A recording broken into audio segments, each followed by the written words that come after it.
Show. All right, Rickey Smiley Morning Show. Wellness Wednesday here all year. We are dedicated to working on our physical and mental health. And joining us this morning is the one and only Dr. MJ Collier. Good morning. Good morning, Rickey. Happy to have you. Special K, Gary with the T, and the ladies, Maria Moore and the Brad. Thank you, Rickey, for the opportunity to bring healthcare information to the listeners of the Rickey Smiley Morning Show. So, Rickey, we're going to talk about a couple of things. One, on Friday, the CDC sneaked out new guidelines for COVID and other respiratory tract infections. The new guidelines issued last Friday is meant to target respiratory viruses more broadly because of COVID, the flu, and RSV all have similar symptoms such as cough and fever. They're spread by similar mechanisms and require the same mechanisms of treatment such as masking and social distancing. The CDC is now recommending that people that test positive for COVID should base the isolation period on their symptoms. Basically, stay home if you're sick. No fever, you don't have to isolate. The CDC does not recommend retesting as a standard for deciding when a patient is no longer contagious. So I want to reemphasize that. I know we had a problem with with people wanting to return to work at the radio station, that they wasn't allowing to come back until they tested negative. So that's not and has not been a recommendation for the CDC for a while. So you can return to work if you've had fever or been fever-free for 24 hours, and your symptoms are improving, of course. When returning to work, the CDC is recommending that you take preventive measures for at least 5 days. That includes social distancing, masking, and frequent hand washing. So understand, Rickey, approximately 20,000 people are still hospitalized every week from COVID, and over 1,000 people die every week from COVID. So this is still a problem. Nothing like it was during the pandemic, but I don't want people to minimize it at this point. So understand, Maria got a great question. Yeah, I was on TikTok the other day. There's this OB doctor who went viral for telling her female patients that they need to avoid waxing and shaving because it increases their chances of getting infections. Is that true? Well, it does, and this is why. That hair in the pubic area and under your arms, every place where you have skin-on-skin contact, serves a purpose. That purpose is to provide air in the area so that area can remain dry.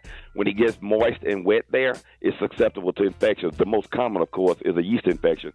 But there's no study that's shown an increase in STIs or sexually transmitted diseases from people that shave. And, this is something that's happened in the last 50 years maybe. White women adopted this first because the presumption was that hair in that area was unclean. So they started shaving, but now it's across all ethnicities. Women of every character, type, and color, they all shave or laser hair removed. Now, the thing I want to share with them is shaving. Black women shave down. Do not put that razor and bring it back up towards your head. You're going to guarantee that you get razor bumps, and that is a big problem from shaving. And to use a shaving gel, not soap. You need to use not shaving powder or shaving cream, but a shaving gel. A shaving gel, shaving down one stroke with a nice razor, pardon me, a good razor that has multiple blades, not the ones that you buy $5 for $1 at the checkout stand, but get a decent branded razor, shaving down one stroke, that's it. Don't keep going over the same area, one stroke down. And the first few times you do it, you're going to still feel a little rough, but after about a week, you'll have normal, it'll feel baby smooth down there. Yes, sir. And if you can't do it, let me know. Get in the inbox. I will help you. Get that baby together. Yes, sir. We bringing back the wolf monkey. You're on. Let's go to the phone lines. You're on with Dr. Collier. Good morning. I'm calling from Albany. This is Tishambi. I wanted to know, what can you do if you have lymphedema in your legs to get this color back to the normal color? Okay. What was that again? I didn't hear it. What she said to get something back to normal color? Lymphedema, get it back to the normal color. Yeah, lymphedema. Okay, well, it doesn't usually change the color of the skin. It just stretches it out. But the problem is lymphedema. And there are physical therapy places that have lymphedema programs that can help remove that. But that is really a difficult to treat problem. And you've seen people walking around with one or two lower extremities usually affected. The ankles are as big as the thighs. It is a big problem. All right, you're on with Dr. Collier. Good morning. My name is Gwen. I'm calling from Odessa, Texas. And my question is, what is healthy to take at night to help you sleep besides melatonin and Benadryl?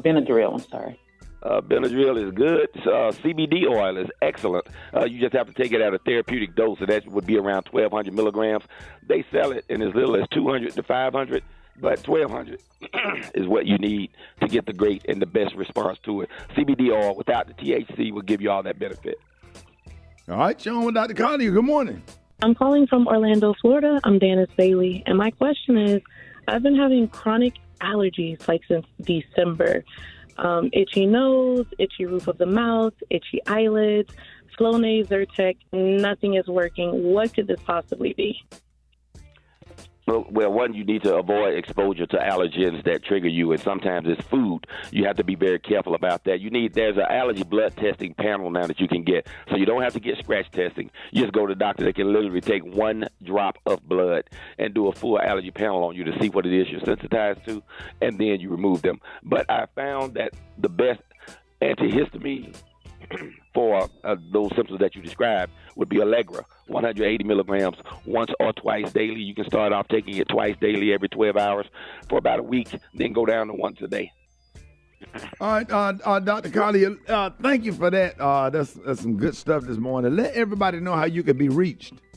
Ricky, I can be reached on all social media at AskDrMJ. Go to my YouTube channel at Ask Dr. MJ, where you can see videos on various health topics.